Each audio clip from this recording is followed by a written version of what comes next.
ألم يروا كم أهلكنا قبلهم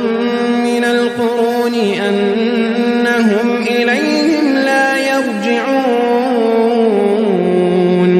وإن كل لما جميع لدينا محضرون وآية لهم الأرض الميتة أحييناها وأخرجنا منها حبا فمنه يأكلون وجعلنا فيها جنات من نخيل وأعناب وفجرنا فيها من العيون